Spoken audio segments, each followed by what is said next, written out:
Hello and welcome. Here is a podcast just for you, where every day I'm teaching you something new about how to be the best version of yourself so you can be an inspiring visionary for everyone else. I'm showing up to guide you through some things that you may have often overlooked, such as how to strengthen your mindset without having to read a book. In a world where everyone's focus is on what everyone else is up to, I'm hoping I can help you slow life down so you can focus on what you can do. The world needs more people to believe in what they see and to have visions beyond diagnoses with a focus on possibility. So, I'm asking that as you listen in, please open up your mind. And together, let's see all the ways we can make better what we find. This is a podcast about diversity, equity, and inclusion. And it's also about my experiences with exclusion. And it is my hope that in each episode, you're able to connect with me. And when we leave the conversation, I hope you are forever committed to the cause. See me, not ASD. Let's get started.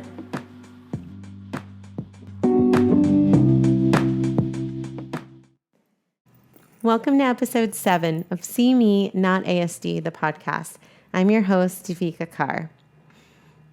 I'm excited this week to travel with you on this awareness through honesty journey by sharing my own story and how it led me to diversity, equity, and inclusion being at the forefront of my mind nearly every day. My monologue question for you is this: how often do you give consideration, grace, and joy to the journey that you're on and the path that you were chosen for? Our segment goal is to give you a transformative experience to help you find your transformative power in the journey that you are traveling, in the circumstances that you experience, the ones that really cut into your emotions and your confidence and have you questioning sometimes whether you are worthy for the journey that you are on, whether you were chosen correctly to endure the things that you are experiencing. And hopefully by the end of this episode, you will find so much power just in the ability to evaluate your own journey and really see that you were chosen for a reason. So my story starts with me living in Greenwood, Delaware. That's where I grew up with my wonderful parents who, whether they knew it or not, did an incredible job at always making me see what made me exceptional. And they were fully supportive of what made me gifted, and they helped me work on the things where I had opportunities to grow. And I think because of my parents, that's really where I started to understand my calling for seeing things differently.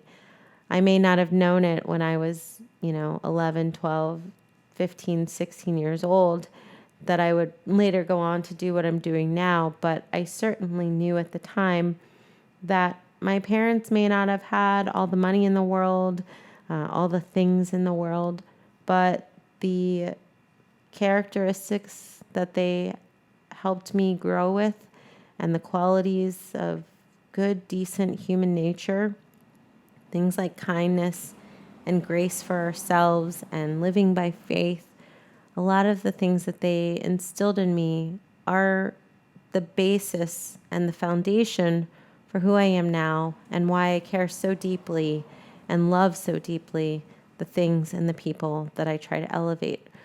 So this shout out goes to my parents still living in Delaware. I love you and thank you for being the foundation for who I am today. And I'm excited to share my story on their behalf because without them, I wouldn't have a story. So my parents did a great job at showing me what parenting looks like. Obviously, there's some things that I don't think that they knew they could have done differently at the time. And that's not, anything negative. But as you grow older and as the times have changed, I think there's a different sense of awareness now than there may have been for parents growing up back then. I was born in 1985, so there certainly was some opportunities for parents that are different from that time versus the opportunities that exist now. I certainly wasn't raised, to by parents who were hosting a podcast and trying to reach people around the world just to express the things that they were going through. And yet I always had a platform. My parents always gave me the freedom to use my voice and to share my victories and to share my vision and to try to inspire other people. I vividly recall the first time I gave what I believed to be an incredible first speech. And it was at our high school graduation. I was not the valedictorian. I was not the salutatorian. I was the class president. And so for our high school, that meant I had the opportunity to give the farewell address. And I remember thinking that that was such an honor because for many of the students and my friends in that class, I probably was certain that I wouldn't see them again.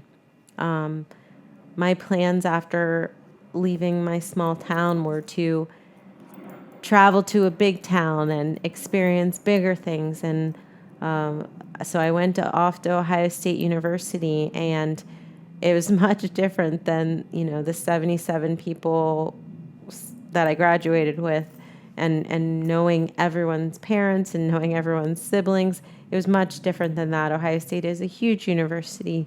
But I knew that I wanted to get out of Delaware because I believed that there was something deeper going on in the world that I couldn't understand because I had been home for 17 years. So at 17, I left and I went off to Ohio State. And an important part of my story is understanding that when I got there, I was homesick and I wanted nothing more than to fly home. During a weekend, we had a break. And I remember my French teacher telling me, if you leave, I'm going to fail you. And I just thought that was the most ridiculous thing I had ever heard. But of course, I'm a scared first year student, and I believed the French teacher could do that. So I decided to forfeit the plane ticket I had prepared, and I stayed that weekend, and I didn't get to go home right away. I remember meeting my former cheerleading coach, Joey Delaney, at the student fair, and he was looking for promising athletes who were interested in cheering on his team. And I remember thinking, this has been my dream for the longest time, to cheer in college and be a collegiate athlete on whatever level was available to me at the time. I wasn't there on scholarship. I wasn't there, for athletics, but I certainly believe that God had called me to be part of this experience. And the most beautiful part about Joey Delaney becoming part of my life that first semester was that he remained a part of my life up until this day. And Joey Delaney is connected to my son, and it makes everything come full circle.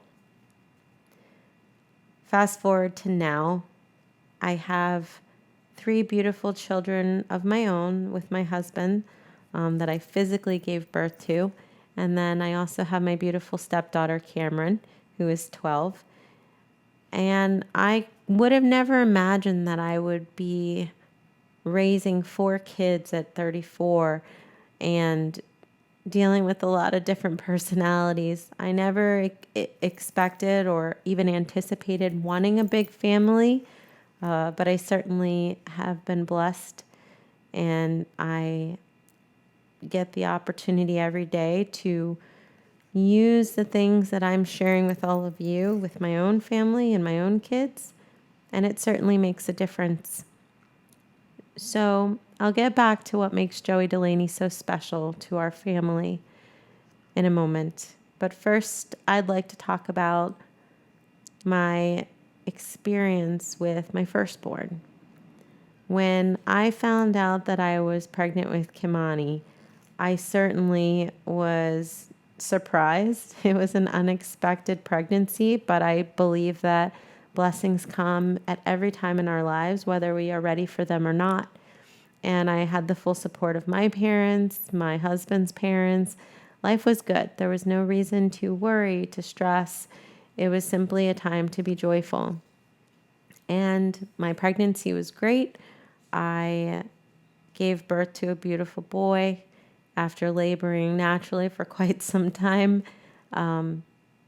He came out and he was wonderful. I mean, I think that's a common story for a lot of parents. You give birth to your firstborn or you welcome home your first child, whether it's through surrogacy or adoption or fostering, and you find yourself in a position to believe there's so much hope and so much promise. You wonder, what will they be like when they're older? What will they be like when they're young? What will they be like as they grow? What will they need you for? Under what circumstances will you be able to be there for them in ways that no other person in the world can be there for them? You imagine whether they will like sports, your favorite sport even. You wonder if they will learn a language. I think most parents and most caregivers go through a slew of questions and ideals, and they wonder a lot about what life will be like now that things have changed. And I certainly never contemplated that our firstborn would be diagnosed as being on the autism spectrum. And it wasn't until he was 3 years old and we were pursuing his entry into preschool and searching for an appropriate school for our lovely son that we discovered not that we had questions, but that other people had questions about who our son was. Kimani started walking at 8 months old. He started reading at age 2. He was identifying sight words before I even knew what sight words were. He was capable of memorizing an entire show, an entire episode on Disney Junior. He would cry and ask for the same song to go to bed to every single night. He looked at us deeply in our eyes. He would smile. He would laugh. He was meeting all the milestones that we believed were quote unquote normal.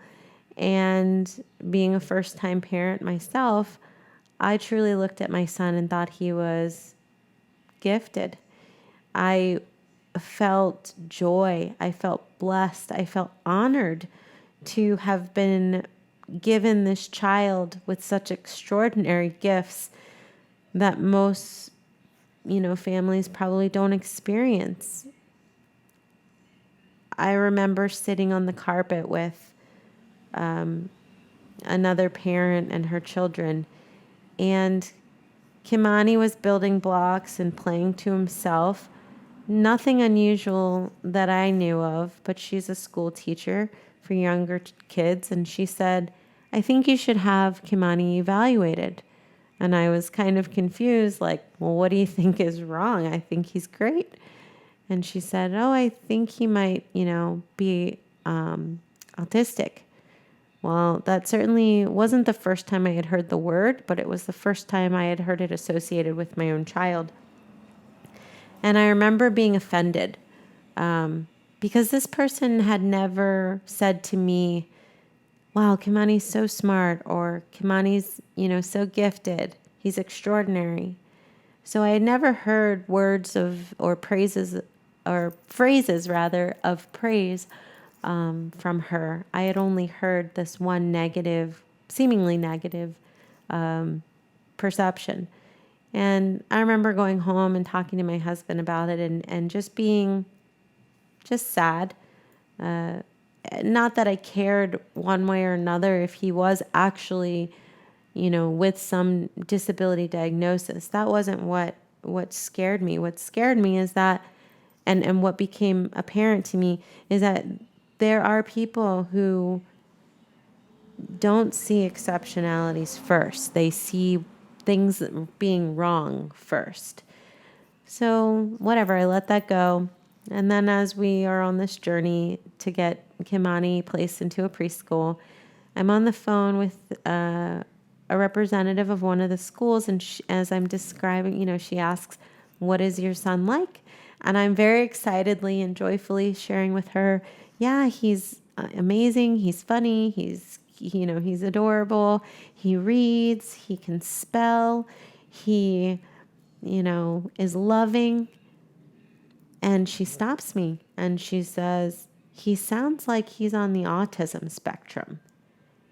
And now this is the second time I'm hearing this, and I'm again blown away by this idea that she didn't hear any of his exceptionalities as being qualities of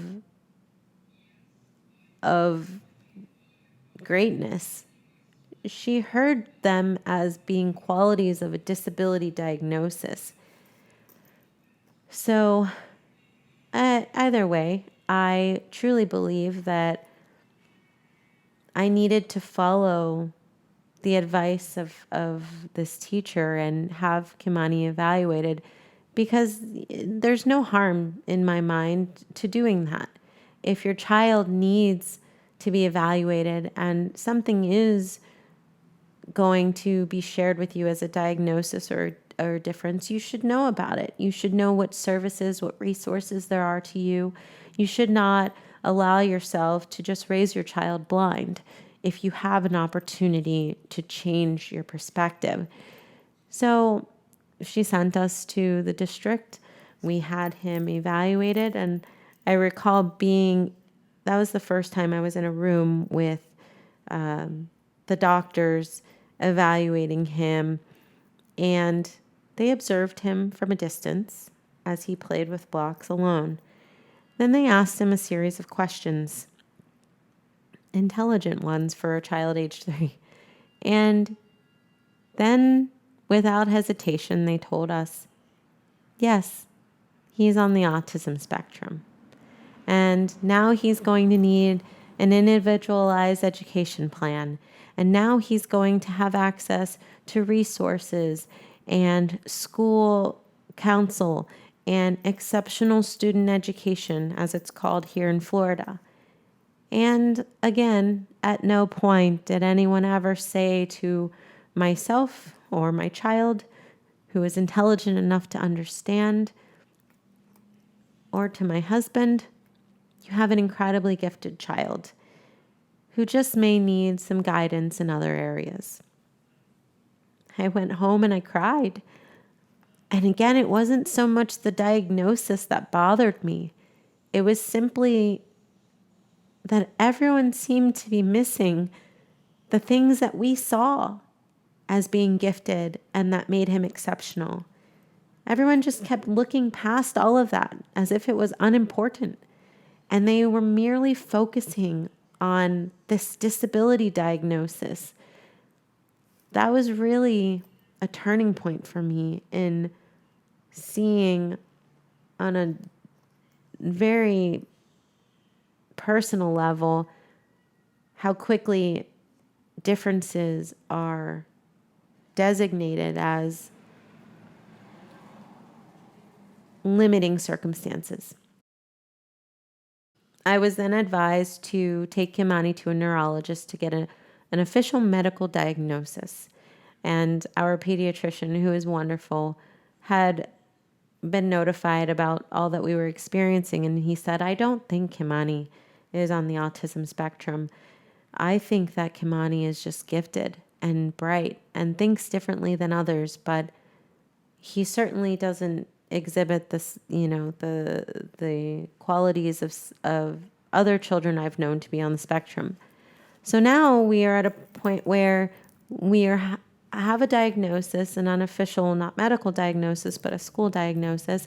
And then we have our pediatrician, who we love and adore and trust. And we have conflicting theories and we have conflicting opinions. And of course, as how I was already feeling, I wanted to side with our pediatrician. because he saw Kimani for what made him exceptional first. He saw Kimani's exceptionalities first.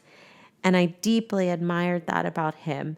And I thought anyone who's able to at least see what makes our child exceptional first before anything else, that person is golden in our book. But I also knew that if Kimani did have a medical diagnosis and if he did need access to services in order to elevate his experience in life and to improve any opportunities he has to be successful, I was also okay with that. But I wasn't doing it because other people told me to. I always kept in mind that I was going to have him evaluated by a neurologist in order to do what was best for Kimani, so that I could elevate what made him exceptional, so that he could be gifted, but also be able to function and enjoy his life. So we went to the neurologist, and it was just Kimani and I that day. I can't remember why my husband wasn't able to join us, but it was just Kimani and I remember we walk into the office. There are no other children there, no other parents. It's just us. We step into the neurologist's office, and we wait for her. And actually, it wasn't her office. It was the the patient waiting room. And we're sitting there, and we're laughing, and Kimani and I are talking. And then she comes in. She doesn't introduce herself. She doesn't ask Kimani any questions about, who are you? What's your name? How old are you? Nothing like that. She starts showing him a series of cards and asking him to identify, to read, things like that. Kimani answers the questions. The exam took less than 5 minutes. She says, your child is on the autism spectrum. And she said, we are now going to go over to my office and I'm going to explain to you what that even means. In that moment, I don't think I ever felt so confused and upset and alone than I did then. The whole experience to me was so cold. It was colder than all the other interactions I had had thus far. And I was so stone cold about the experience that I couldn't ask any questions. I couldn't wrap my head around what was happening. And I didn't have the willpower to say to her, aren't you going to talk to him as if he is a human being? Aren't you going to make him comfortable in your exam room? Don't you want to know and hear from him the things that he enjoys? Don't you want to see what makes him so gifted? And I remember when we got to her office, he was so intrigued. She had all these stuffed animals and like old vintage musical equipment and all these really cool knickknacks and things. And he was so eager to touch everything. He wanted to see and feel and touch. And she just kept telling him, don't touch that. Don't touch that. Don't touch that. And I just wanted to run out of there.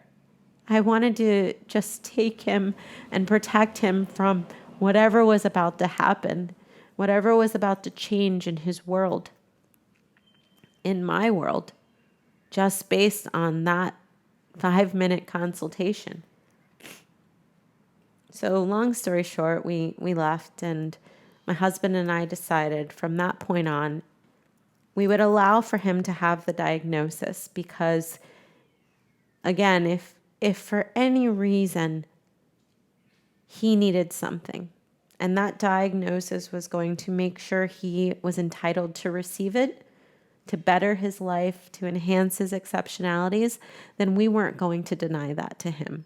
Even if we didn't like the process, even if we didn't appreciate the people delivering the news, even if we disagreed with some of the things they were diagnosing him with. And I think some people have thought that might have been not the best approach.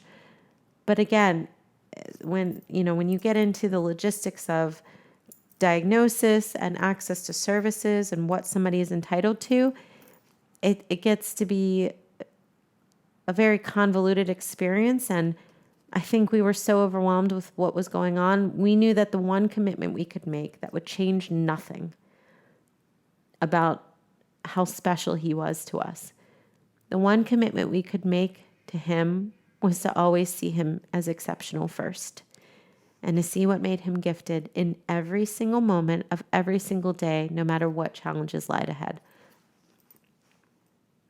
So that's what we did. We committed to that. We made a promise to Kimani that that's how we would see him and love him. And I will venture to say that that has made all the difference in transforming the power that a diagnosis can have over your life and your child's life and the life of any person that you love or lead. And that led me to believe that I had to do something. I trusted that God placed me in Kimani's life for a reason. And I'm not the first parent to have a child diagnosed on the autism spectrum. I certainly am not the first. I will not be the last. I am not the first parent or individual who themselves has received a diagnosis. Nothing about this story is necessarily unique to me. And yet, the one thing I found, and my husband agrees with this, the one thing that we found that was missing from this whole experience was simple. It was a simple fix. It's merely approaching life and approaching one another with the kind of grace and the kind of joy and consideration that allows you to value what makes people exceptional first, in such a way that you have that at the top of your mind in every interaction, in every moment of time that you get to grow with them, to lead them, to have them lead you, to learn something from them, or for you to teach them something. Just the entire human experience. When we choose to see people for exceptionalities first, as opposed to any disability diagnosis, any difference, any significant difference, and we choose to see them for their giftedness and their amazingness, all of a sudden the limitations become suppressed. And you're just elevating possibilities. That's it. And that's all we ever wanted. And we realized that we had to be the ones to give it. And then I began to feel sad and sorry for families that I was seeing who their mindset was all kinds of messed up. I mean, and that's not coming from a judgment. That's a place of judgment. That is me being completely honest and aware about what I was seeing. I was seeing parents talk about their lives as if everything was over, as if this diagnosis was ending their perception and of their child as being exceptional. And they were crying, they were sad, they were hurt, they were questioning why their child had to be the one diagnosed this way. And this extends beyond autism diagnosis. I've seen families suffering emotionally and mentally because they just don't understand why their kid can't be normal or perfect. And that's a tough reality for some people. But the truth is, it doesn't matter if your child's been diagnosed with autism spectrum disorder. It doesn't matter if your child's been diagnosed with cancer. It doesn't matter if you yourself have been diagnosed with PTSD, with anxiety disorder, bipolarism. It doesn't matter what the diagnosis is or who it is. What matters is the way you see the situation. What matters is the way in which you are committed to elevating exceptionalities first. It matters just how committed you are to changing and finding your vision in a way that elevates other people around the world, because how you treat yourself or your child or the people that you love and lead in their darkest moments, in their deepest circumstances, in their differences, in their disabilities, in their diagnoses, how you treat them, that flows to how you might treat other people. And how other people are treated flows, especially for children, because they imitate what they see. That flows beyond just you. So I decided that I was going to be sure to be part of the diversity conversation, to make people understand that we are all different and that we all have exceptionalities that we can elevate and that can be elevated. And that's really where we start. I was tired of seeing parents not have access to resources that would elevate and change their mindset. It seemed as if the people offering the diagnosis of autism spectrum disorder didn't really care how well you managed as a parent. They just cared that they gave you the diagnosis. I've seen school staff members and administrators not care about the exceptionalities of my child, and I've seen them ignore what makes him gifted, and I've seen them ignore what it means to elevate what makes him gifted and offer him opportunities to grow where he's challenged. I did something about that, of course, but what about all the families who don't get it, who don't know that there is a better way to shaping their perspective, who don't know that by practicing a stronger mindset in all the ways that receiving a diagnosis or identifying a difference or disability doesn't come with? We aren't, as a society, there yet. The culture hasn't shifted yet. So I decided I was going to do something about it. So that's what See Me Not ASD is. And to go back to Joey Delaney and why he full circle became so important to us, when the day that my husband and I found out that we were going to be having a boy is the same day that Joey died. I received notice from my best friend, Jamie. She told me that he had been playing racquetball and just died. And he was young and he was beautiful and he was an incredible human being. And I remember thinking, this can't be real life, because all that I would have ever wanted was for Joey to meet Kimani. He would have loved him so much. He would have been proud of how exceptional he was. He would have seen how gifted he was first. And it broke my heart that he would never get the chance to meet him. So I asked my husband to consider, can we give Kimani Joey's last name as his middle name so that his name would be Kimani Delaney? And then the next day we went shopping for, I think it was the next day, but we went shopping for a crib. And the very first crib that I found that I liked was called the Delaney crib. And my husband looked at me and he said, we can certainly give Kimani Delaney for a middle name. And we're also going to get him the Delaney crib. I believe that life and circumstances happen for a reason all the time, but it is up to us to figure out what it means, to give consideration and grace and joy to all that we are experiencing, all the circumstances that we are given, and to allow ourselves to find value and purpose and passion in everything. And I certainly believe that Kimani is living in a way that Joey would have been proud of. I certainly believe that the exceptionalities and the gifted qualities that Joey saw in me when he accepted me as part of his cheerleading team in college are something to be remembered. I certainly believe that Kimani gets to carry Joey's name around as part of who he is, because he too is living an exceptional life that is worthy of being honored. And I believe that for as long as I'm committed to elevating Kimani, and all the things that I use to elevate Kimani, I use to elevate my daughter Cameron and our twins, August and Charlie. I think that is greatness. That is the greatness within being a parent.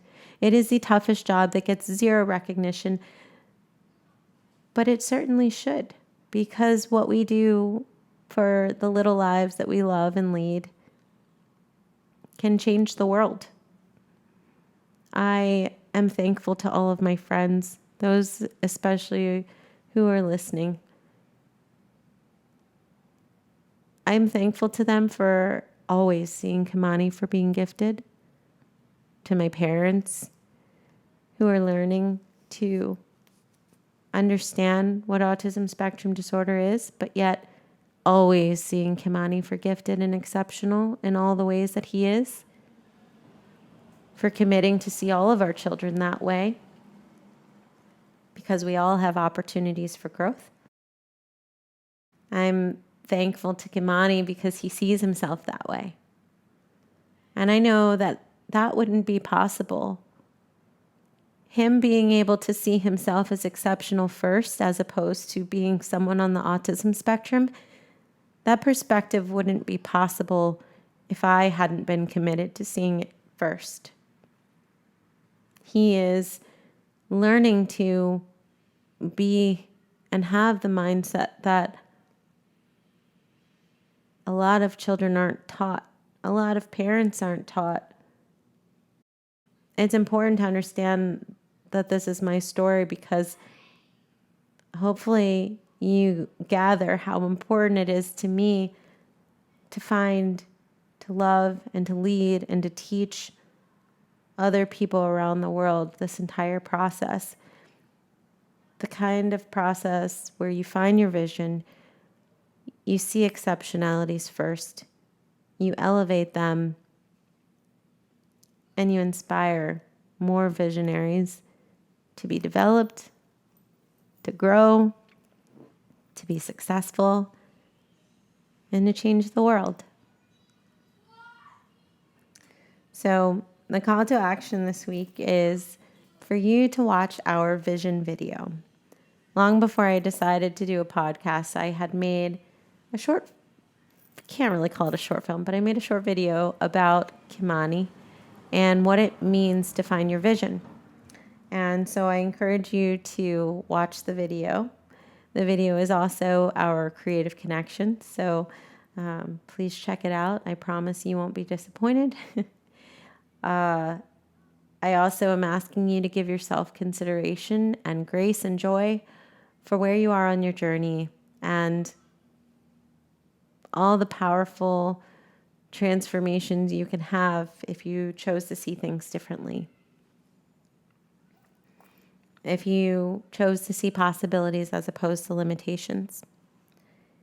The mantra this week is this: what is meant for me is meant for me. What will be, will be. I am here to receive all of life's glory. Blessings are all that I see. Thank you so much for joining.